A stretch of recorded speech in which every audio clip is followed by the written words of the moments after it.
So thank you everybody for joining us and welcome. Before we start, I just want to say thank you on behalf of all of us at the Combatants for Peace and everyone who has been a part of this ceremony and the Zoom meeting, and let you all know how much we appreciate each and every one of you who chose to be with us here tonight or today.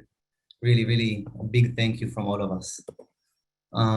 Now, without further ado, I'm honored to introduce our speakers for this meeting, who will speak about the ongoing Nakba, the continuous forced displacement of Palestinians. We have Rula Daoud, a co-national director at Standing Together, a progressive grassroots movement that mobilizes people around issues of peace, equality, and social justice. Rula is a speech pathologist in her training and former profession. She started her activism in her current city of Lod around issues of LGBTQ rights, women's rights, and gun violence, and promoting partnerships in mixed cities. Rula worked as a community organizer at Standing Together for 2 years, where she produced numerous events and organized protests with hundreds of activists before being appointed a co-national director alongside Alon Lee Green. We also have Shai Goren, who has been guiding delegations from abroad on political-based tours in Israel and Palestine. Currently working in Ir Amim Association in Jerusalem, and as a history teacher, and giving talks and lectures on political subjects. He studied political history of the Middle East and have a master's degree from Tel Aviv University. Thank you all very much. The floor is yours. Thank you, Eli. Thank you, everybody. So I'm just, as Eli said, my name is Rula Daoud. I'm actually an activist. I'm a Palestinian citizen of Israel. I come from a village called Kufr Yasif, which is in the Upper Galilee of the country. And currently I'm a resident of Lod for the past 7 years, I think, if I'm counting right. And I'm gonna start by telling you a story. I think every Palestinian, whether an Israeli citizen or somebody who lives in Gaza or in the West Bank or refugees, all of us have that story, the Nakba story, the story that is told by our grandparents and living on to the second and third generation. And I think one of the most things that when we talk about Nakba is how we view it as Palestinian citizens of Israel. How do we see the Nakba happening, or what happened and what is currently happening inside of Israel and inside the occupied territories, which is basically continuing injustice that's been happening in the Middle East. So I think my grandma told me her story when I was 16. We were sitting just kind of children and grandsons and daughters were with her, and I asked her basically what happened in 1948. How old was she when that happened, and what is her own story of the things that we have. I'm saying sorry right now because my dog is barking in the background. So I'm really sorry, but I don't really have a control over her right now. She wants to go out, but we can continue from here. The story is in 1948, it talks about how the first generation of Nakba, the people who lived it, saw it. And basically we were talking about war, when one people came and the other had to actually leave or run or flee, or because they were too scared to stay in one place once we had war, and people understood that they are basically the weaker part of what's happening back then. I think she was 22 back then. She had, thank you, Leah. She had 3 kids and she was pregnant with the 4th kid. And in 1948, when people in my village back then, it had something like 3,000 people living in it. When people started talking about that the village has been conquered, and there's a statement that we say in Arabic, which says, Ajul Yahud, the Jews came, I think the first generation and the second generation still uses it, talking about when Palestinian, the whole Palestine was conquered, and 1948 was declared as the state of Israel, which is for us the Nakba. So she said when the Jews came and people from the village understood that they had to flee and run away because everybody heard what happened in Deir Yassin, and people didn't want to actually die or have things happening to them as similar other villages. Because once you have war, one of the things you use it is to scare other people, is talking about the horrible things that's been happening in other areas to scare people off. So she basically took her 3 kids, 2, 3, 4 years old, and she was pregnant with another kid. And just people told the women to kind of flee. And Kufr Yasif is a village near, it's in the south of Lebanon, at the border with Lebanon.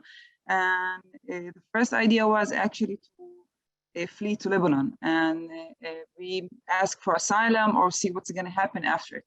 And as a young woman at her age with 3 kids, she just took, they had a donkey. She took the donkey, they put some food on it and water on it, and she started walking. And my grandfather, as the story has been told to me, told her to just keep walking north, never stop, never help, never do anything, never talk to anybody, until she reaches basically Lebanon, a village that was in the south of Lebanon. And because she didn't really go or travel back then, we're talking about 1948, and I think it's a very different generation. She kept walking until for several days, when she realized that she basically got lost with 3 kids. And in her story, she talked about a fear of being lost in the woods, and fear of not knowing what's going to be happening to her, and the fear of having 3 kids with her, fleeing from one place to another place and not knowing what's gonna happen to them next. So after 4 days of just walking and trying to reach to Lebanon, at that point she realized that she's just got lost, and the water basically they had no more water, no more food to feed. So the story, I think, the moment where she realized that she had to take action and do something different was at the 4th day, when her kids started just crying for hours. And she was looking for water. And what happened is that she found, I don't know how you say it in English, it's not a well, but it's where you have just water kind of that stayed there for days, and it became more of a yellowish water and had, you know, worms in it and germs everywhere. And she just took some water from there, and she just kind of removed the worms and everything that for her, you know, she thought was unsafe for her and kids to drink, and they just drank. Yeah, thank you, standing water, exactly. And she just drank with 3 kids.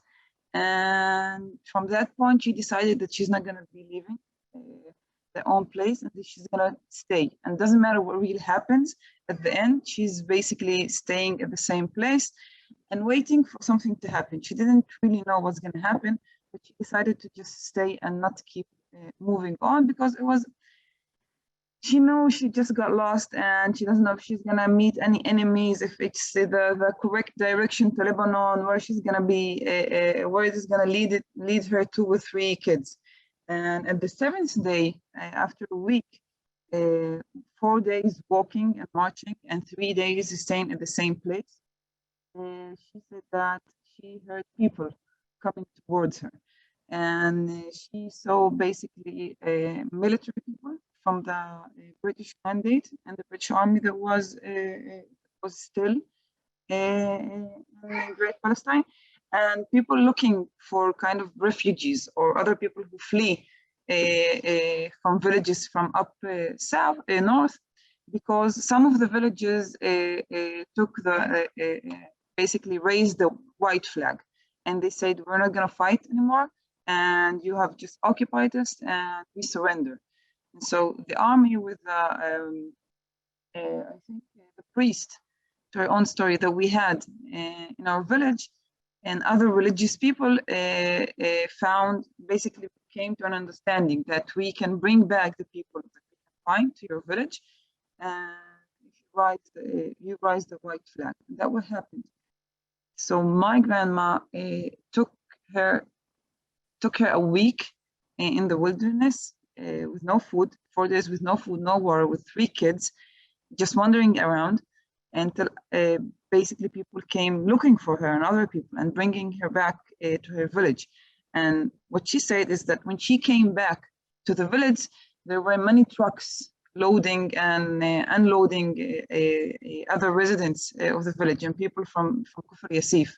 And what she remembers from back then is that there was a deal that the religious, more religious people that we had in the village came to with the British mandate and with Etzel, and came after the Polmach for letting people stay in their own villages.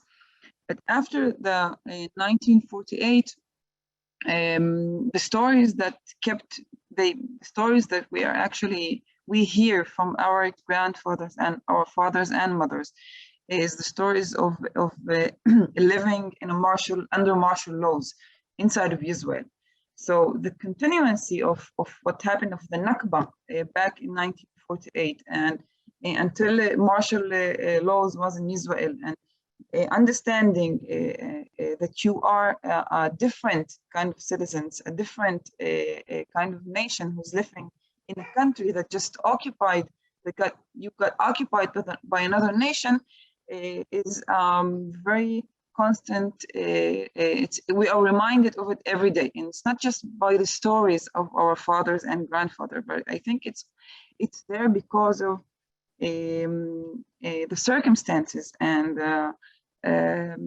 injustice that's been happening since 1948 inside of Israel, in Gaza, West Bank, and towards every Palestinian, whether you are a Palestinian citizen of Israel, whether you come from the Palestinian territories, or whether you are refugees who live in less fortunate circumstances all over the world. From here, I thought talking to you about what's really happening also right now, relating also to the Nakba, other circumstances that we've been living under for the past years, and relating to more issues, urgent issues that we have right now, to show actually how we see the Nakba as a constant reminder. We have a constant reminder of the Nakba that happened in 1948, and we have a constant reminder of the fact that we are less of citizens inside of Israel. But I think I will let that for the second part. I'll talk about it for the second part, and I will give the mic, if you can say the mic, to Shai right now.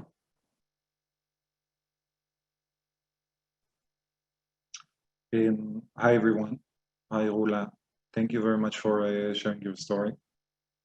It's interesting, I think, to talk about the Nakba from an Israeli perspective, which is almost like a strange thing to do.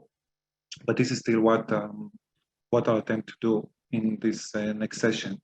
So my name is Shai Goren. I grew up in Jerusalem area. And if we're bringing back where my family was in 1948, then I had a grandma who came to Israel. She came from Romania area. She was a Holocaust survivor. When she immigrated to Israel, it was in pretty much the end of 1948. So the war was still going, but she didn't even know. I mean, when she immigrated to the country, that this is happening. And I think that this is a story that we almost didn't hear when we grew up in the country. We talked about her childhood in Europe, and obviously we talked about her past with the Nazis, but we never really talked about what happened here in 1948. And obviously, we never talked about martial laws for Palestinian citizens of Israel that occurred up until 1966, which is the story that Rul just shared with us.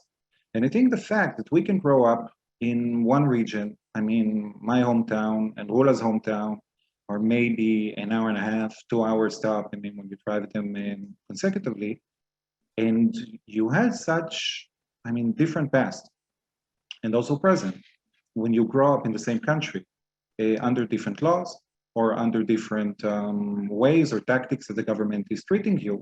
I think this is something crucial to understand.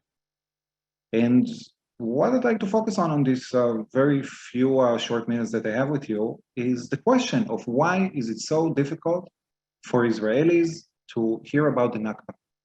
Why do we need a law that was established back about 10 years ago, 2011, talking about how you cannot mention the word Nakba in Israeli centers, let's say, those who are funded by the Israeli government?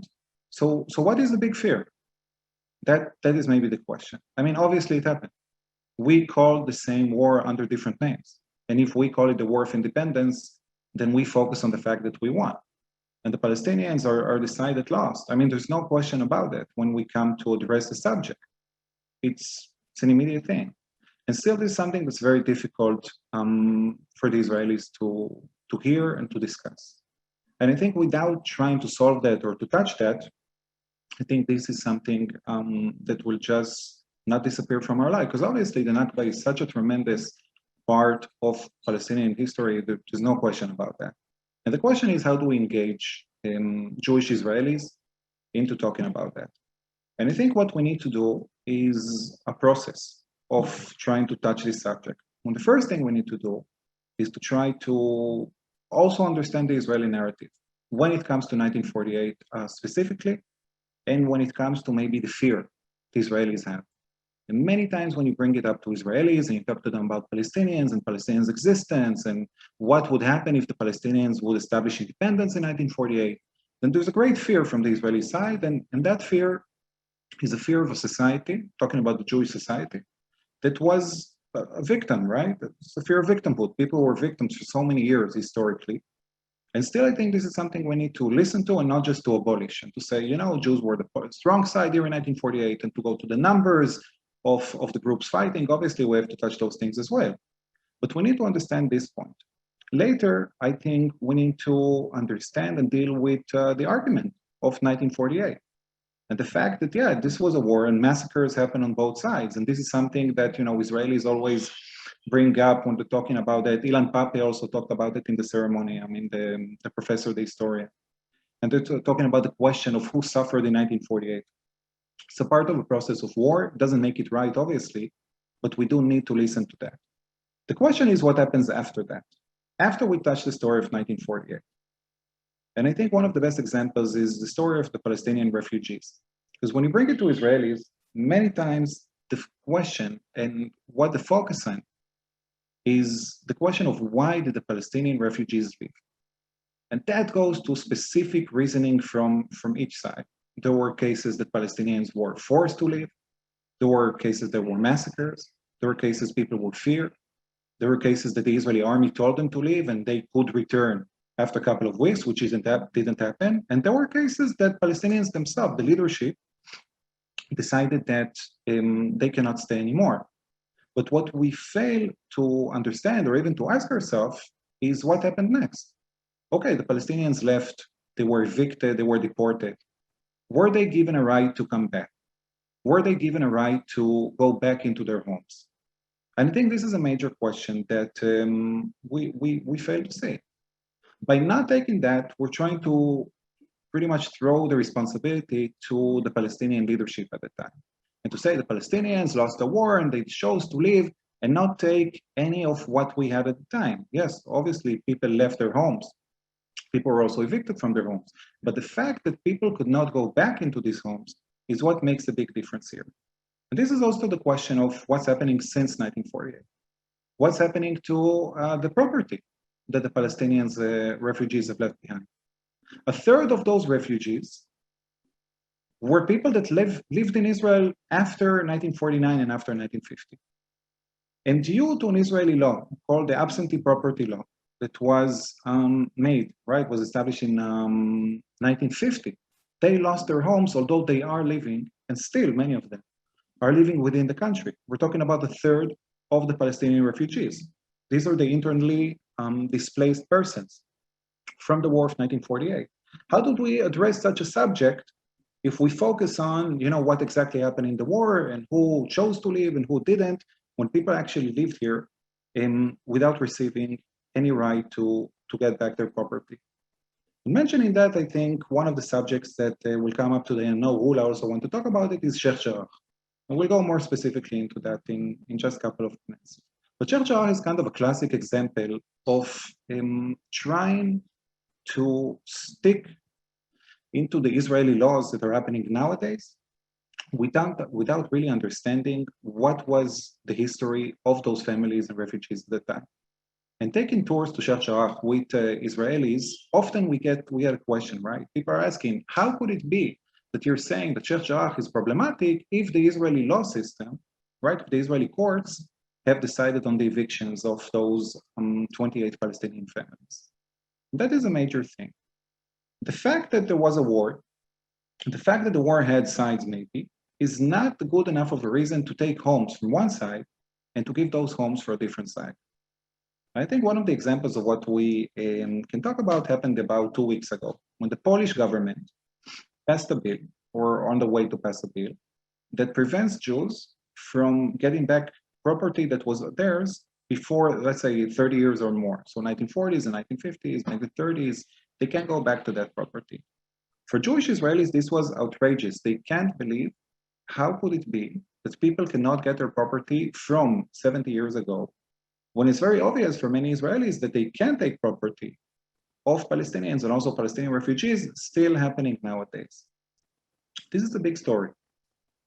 Another thing I think that we need to maybe focus on, or to try to do the separation, is when we're talking about this subject, is to talk about the political effects of it versus the security effects of it. And many times those things kind of cling together.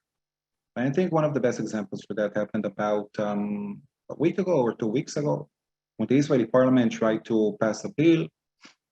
The bill is kind of a law that restricts Palestinians who are citizens of Israel from extending their citizenship to their spouses living in Gaza and in the West Bank. That was a very big story about 20 years ago when Israel went through an intifada. So there were attacks happening in Israel. And at the time, people talked a lot about security. How could it be that Palestinians in Israel can bring us Palestinians from the West Bank and Gaza, and maybe Israelis' life would be at risk? That was the story at the time. Nowadays, nobody discusses it anymore. This is not even a security threat that's been projected to the Israelis as something that would change their life. We're talking about a political story. We're talking about a demographic story, about will the numbers in Israel change if more Palestinians would come. And we narrowed it down into that, and I think it's important to understand that many times when we talk about these issues, we don't make the separation. And without that separation, it would be much more difficult to obviously solve the problem, but even to address it. Right? I think understanding both sides and things that are afraid of would maybe help us try to bring conversation to the next level. Rula, please.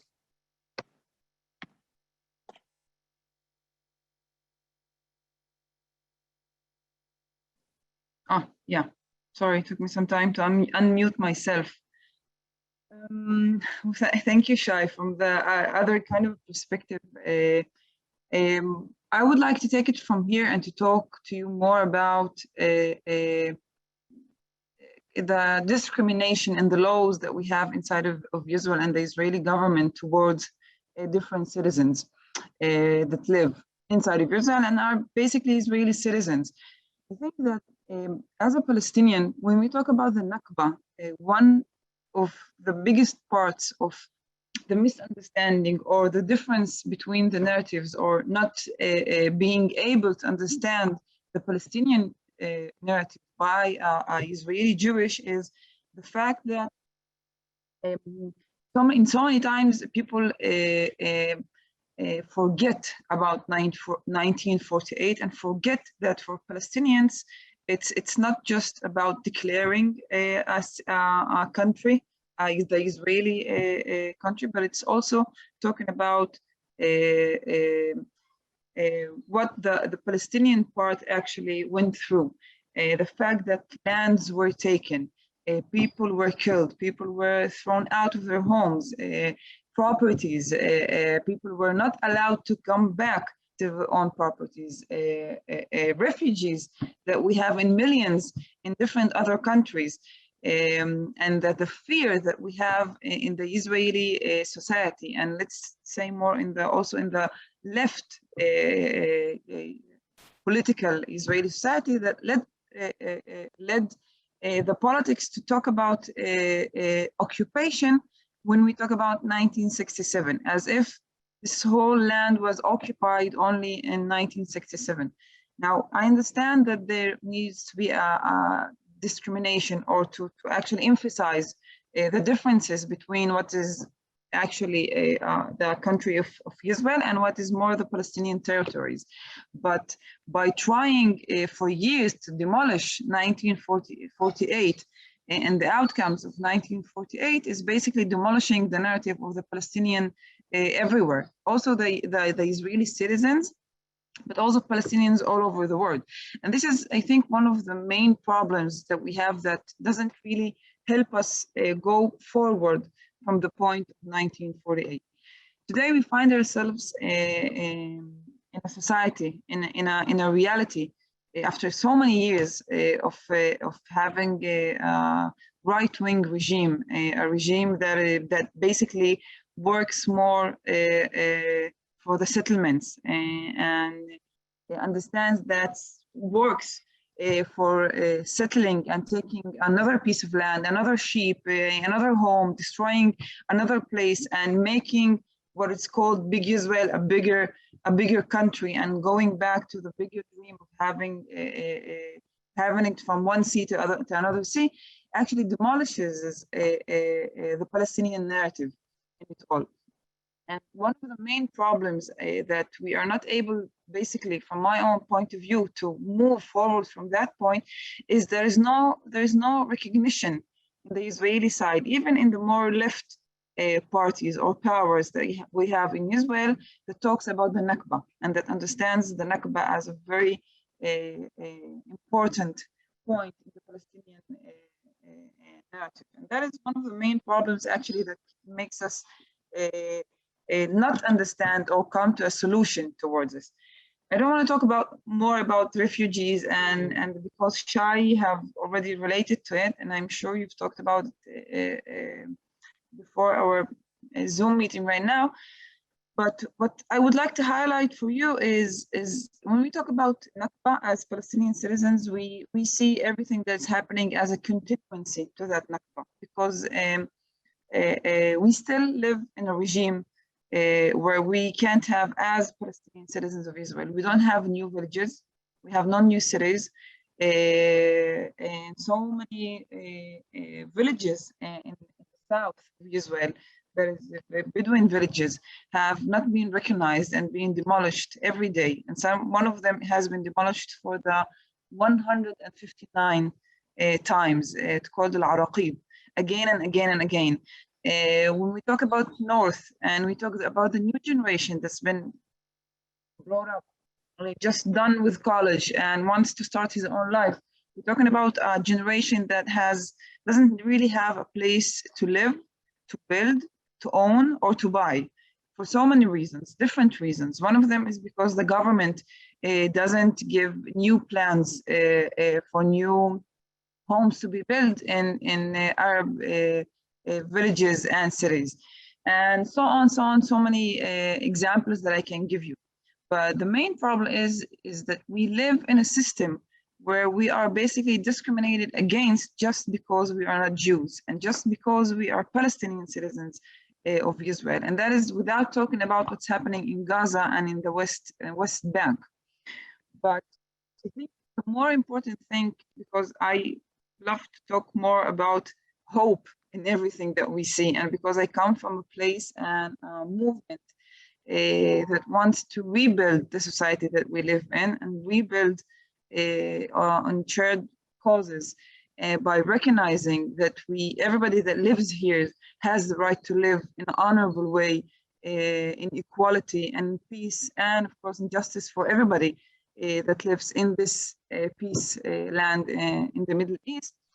is that we are right now also having a different generation, also Arabs and Jews. And when I talk about Arabs and Jews, I talk about Palestinian citizens and Jewish citizens of Israel. And I'm talking about a place that understands the injustice that's been happening, about a movement also that understands what's been happening and what kind of struggles we need to fight and what things we need to fight for to have a different society.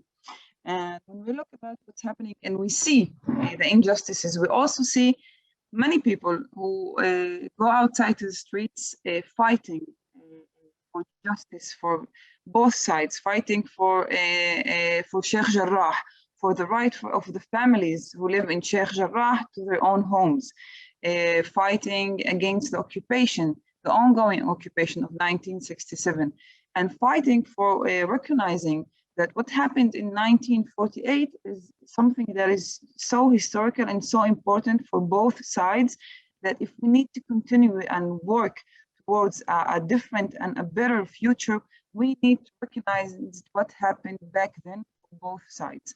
And only once we recognize the injustices that happened, we can really start to build a different society and a different future for all of us.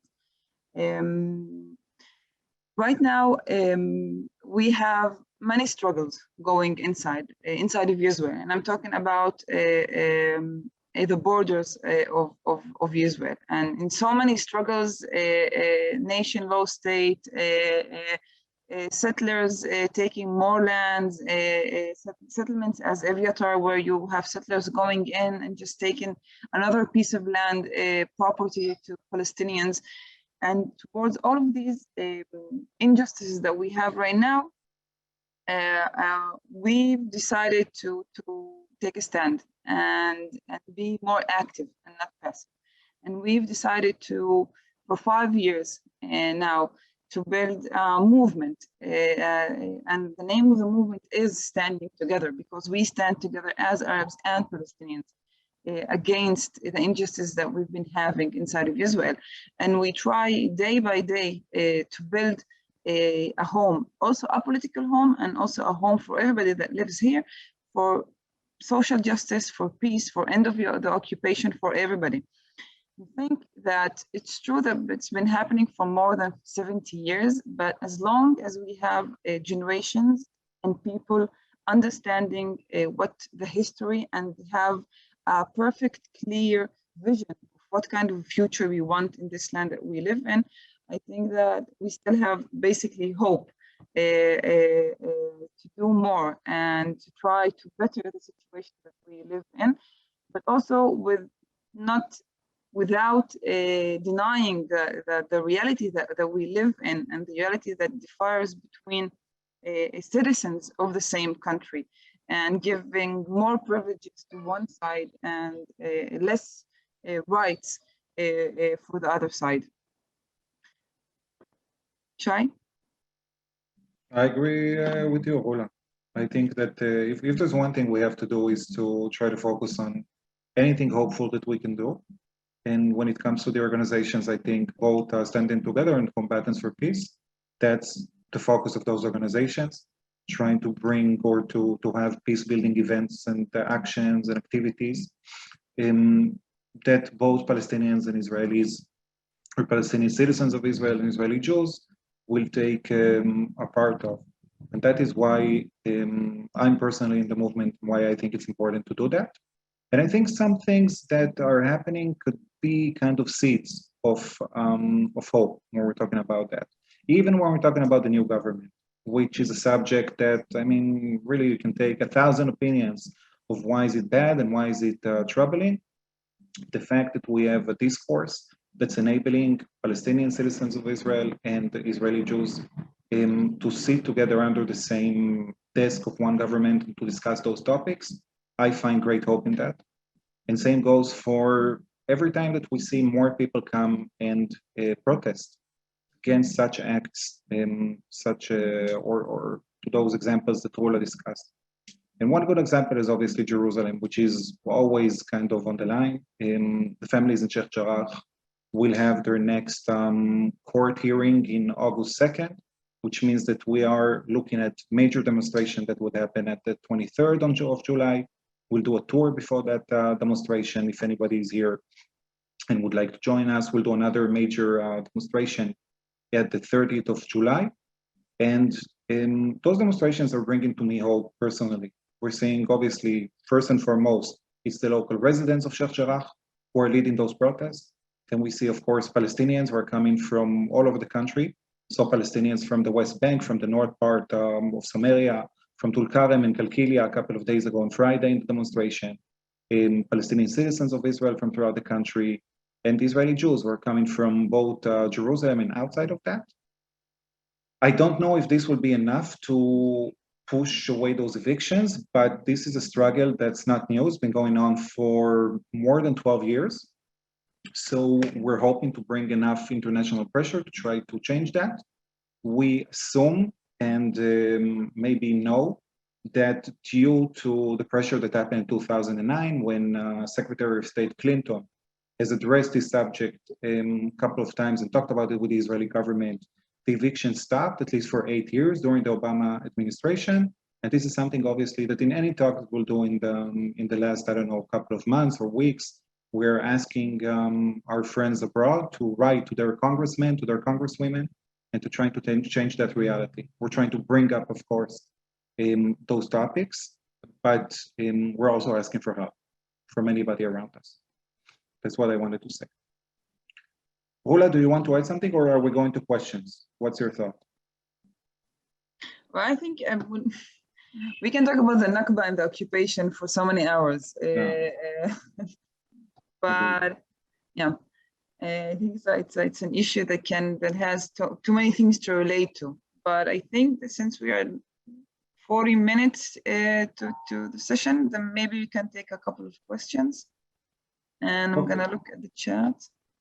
So let's see what we have in the chat, and we also ask you to write to us what you're thinking and what you would like to know or to discuss. I have a question that I saw here, or maybe let's start with this question. I'll ask you, Rula. Yeah. The question is, were Palestinians who are denied the right of return ever offered or received compensation for lost property? No. In one word. It's a very simple answer, no. There has never been even any recognition for I think, the Palestinian refugees, and they have not been offered anything in return for leaving their own homes or even losing their own homes. And I'm going to give you one example because inside of Israel, we have also refugees, Palestinian refugees. You have people who left this entire piece of land, and you have refugees inside. You have villages that people were actually, whether they they were scared off or just thrown from their own villages, and after it, the villages were destroyed. I'm going to give you numbers. During 1948, 530 villages, Palestinian villages, were destroyed by the Israeli army, or the Palmach, and after it, Etzel. And these people, some of them left the country, and some of them stayed, and they actually moved to another village. And there is one very famous story of a village called Iqrith, which is up in the north. It's close to the Syrian borders. And in 1953, I think that is the year 1953 or 1958, during the period of martial laws, the Israeli martial laws, basically the army asked them to move from their own village for security reasons, only for 5 days. And then after these 5 days, when the security threat is actually passed, because they are on the border with Syria, they can come back to their own village. And that happened in 1953. And today, I think we are 2021. The families never returned. And bit by bit, the village was destroyed. And the only thing that's left from the village is the church where people used to pray. And of course, the cemetery. And one of the things that we do in my village in Kufr Yasif, we have many refugees from Iqrith who have actually moved from Iqrith to Kufr Yasif, and a third generation that's living in Kufr Yasif. So what we do in these kind of circumstances, people went to the court, to the Israeli court, and the court, Bagatz, actually said that the army should let the people of Iqrith to return to their own home because there is no security threat anymore. But until this day, they have never been able to return. They were not allowed basically to return. And there is nothing actually to return to except a church building. And what we do is that we have a yearly summer camp in Iqrith by people from Iqrith who just bring kids and talk about the village and the history of the village and what happened and the injustice that happened back then and still happening until this day. So no refugees were giving anything or people who were exiled from here anything in return for the things they have lost. Okay. Well, we have another question, which is, do you think that addressing the collective trauma of the Palestinians and the collective trauma of the Israelis could open new pathways for a joint future? It seems that fear, mistrust, and hurt on both sides are in the way. I'd like to address that and also hear from you, Ola.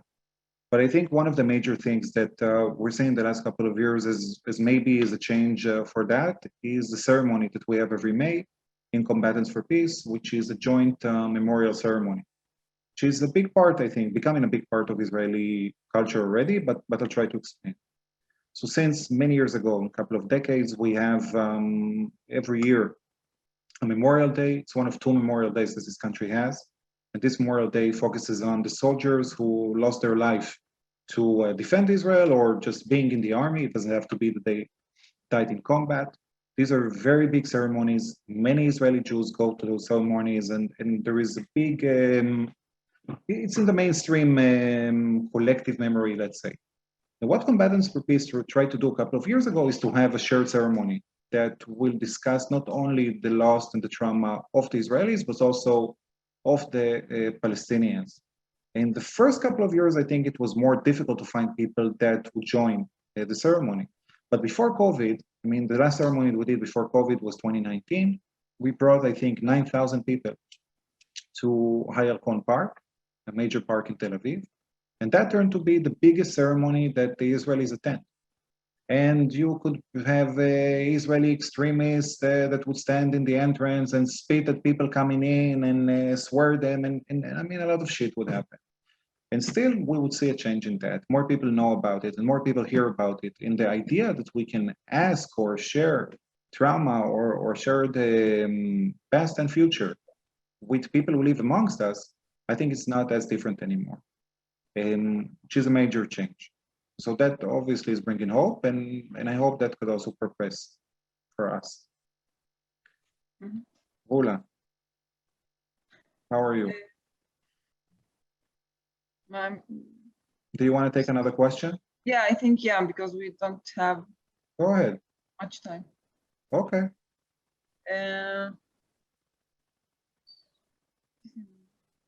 I see direct messages, basically. Can I just take a question from? Yeah. Or Eli, do you have questions for us? Eli is sending us questions from the crowd that is collecting. Yeah. Yeah. I think. Go ahead.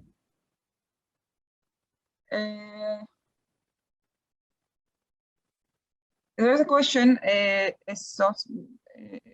Do you think that there is an Arab in the coalition will improve the situation for Israeli Arabs?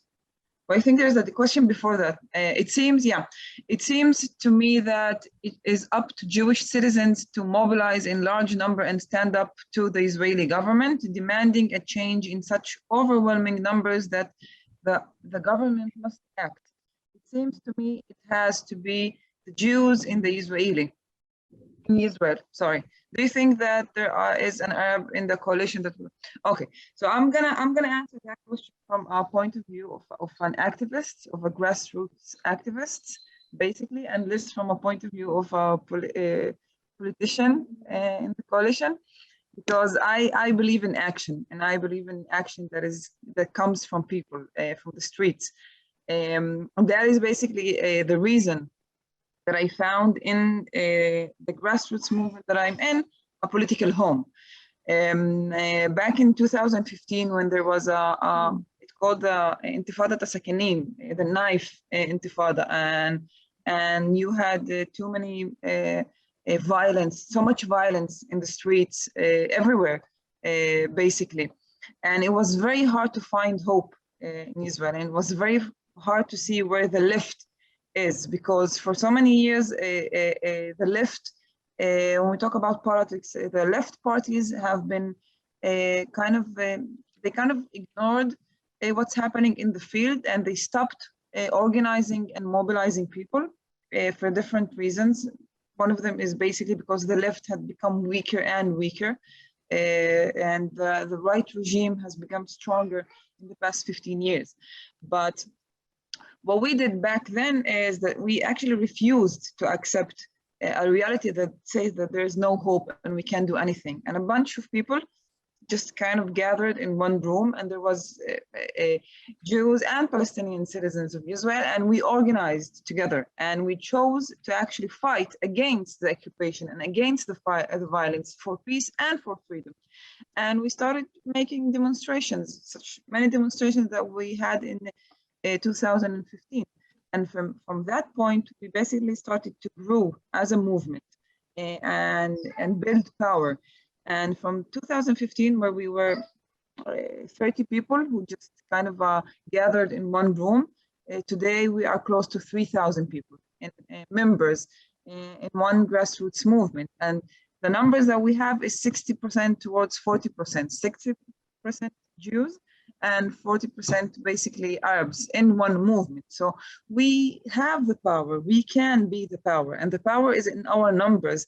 And these numbers are coming up. And all of these people have been in the streets for the past 5-6 years for so many issues: nation state law, occupation, against the occupation, against the war in Gaza, against the violence that we have been seeing in mixed cities for the past few months. So we do have these voices, and we do have them from both sides, not just one side. And I really believe that it's not just up for the Jews in Israel to fight against it, and it's not just up for the Palestinians in Israel to fight it, but it's only together, when we have these joint struggles, that we can lead to a different society, to a different place that can be equal for all of us. And I know sometimes it feels it's hard to do that because it's always where we have a very difficult political atmosphere. But when we have these voices of these people standing up and going out to demonstrations together and being in the parliament together and having so many acts in the society, in the civil society together, I think that we still have, basically we have hope. And only by doing that together, we can actually make a real difference. So do I think that there is an Arab in the coalition that will improve the situation for the Israeli Arabs? I think from both sides, there are people who want to change the Israeli politics and what's happening inside of Israel today. And I think all of them should work together. And this is what I'm aiming to in the grassroots movement that I'm part of. Chai. Okay. We have a question, which is, how do you deal with extremists on both camps, those who are against co-partnership, normalization, and right-wing racist Israelis who believe in a greater Israel? It's a great question. It's a struggle. But first of all, maybe let's separate those two groups. With hardcore racist Israelis, which is one thing that we have to deal with. And we have issue of Palestinians who refuse normalization. I think it's a very different thing. So let's try to break it down maybe to that first. Dealing with extremists is one of the biggest struggles that we have, not only as a peace organization, but just as individuals living in Israel and Palestine. And when you bring it to the majority of the people here, I really believe that people on both sides want to live, in dignity and in peace. Are they willing to do anything to change that and to, I don't know, be courageous in order to change their future? I don't know. But these are our people. This is the bank of targets of people that we have, that we need to draw them into our direction and to pull them in and have them leaning into our direction. The problem is that it takes one day of efforts by racist groups to try to burn things that we're working on for years. And that is making things much more difficult, but it doesn't mean that we're going to stop. It only means that we need to draw the bigger audience to our direction. I think we saw some example of that last May when the events occurred in Jerusalem, and then, I mean, fire started and obviously the war broke in, but this is easy to see on the news. What we don't see as easily on the news is every day that Hula's movement is growing and having, I mean, campaigns from time to time. When I see the emails from them, I'm seeing that more people join the movement, and I'm seeing more people in protests all around the country with purple shirts, which is a growing movement. And having said that, we need to talk about normalization. Hula, you want to talk about normalization from a Palestinian side?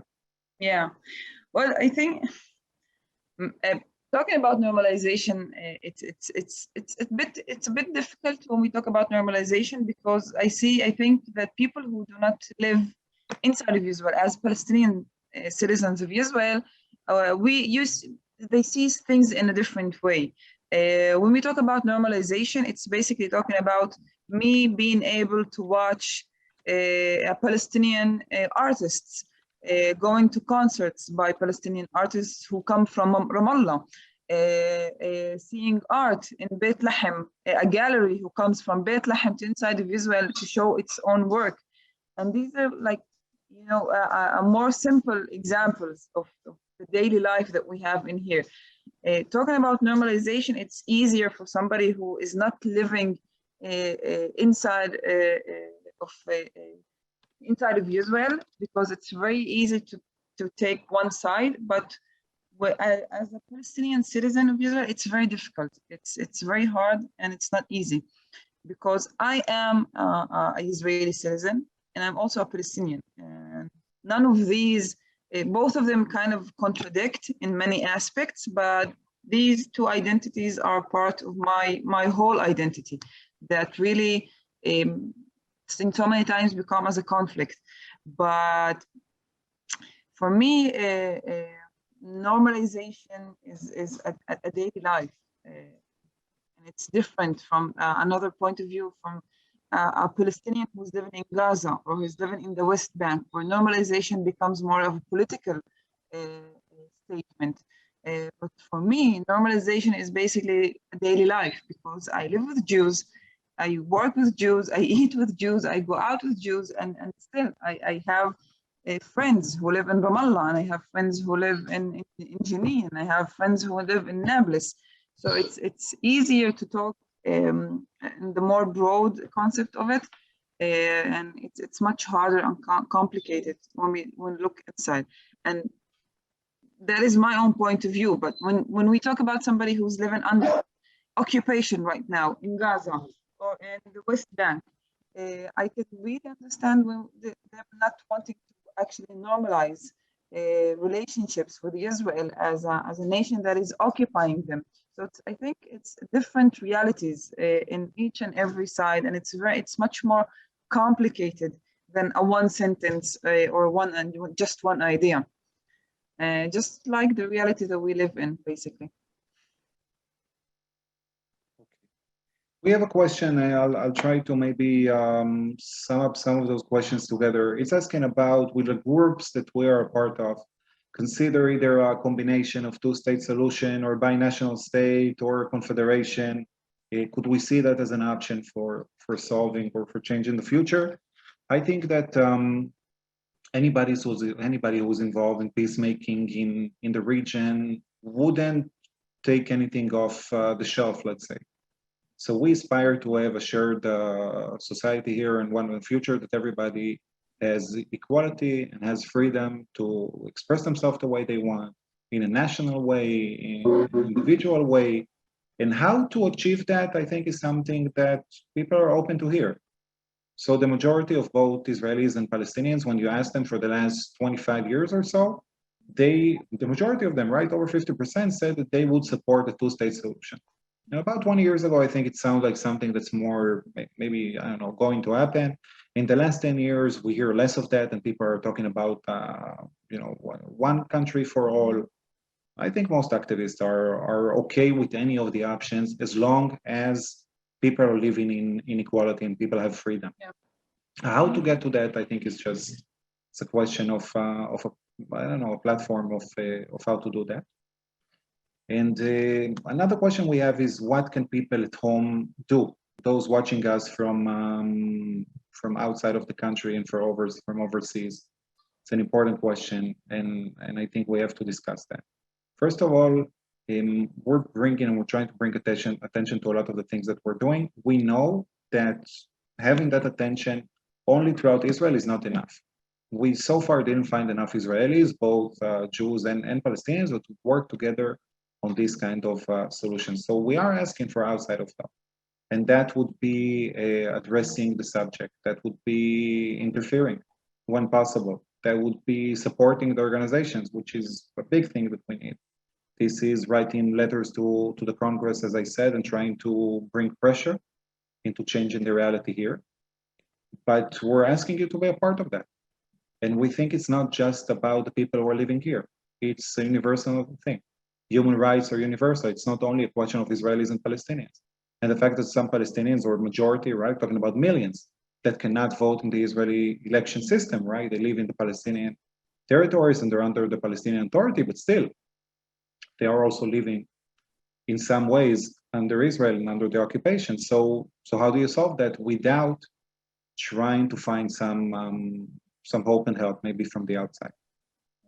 So we are asking you to be a part of that. And I personally, I'm sure Rula also appreciate a lot the fact that you're taking a part. And this is why we also come to talk, knowing that the majority of our crowd is from abroad.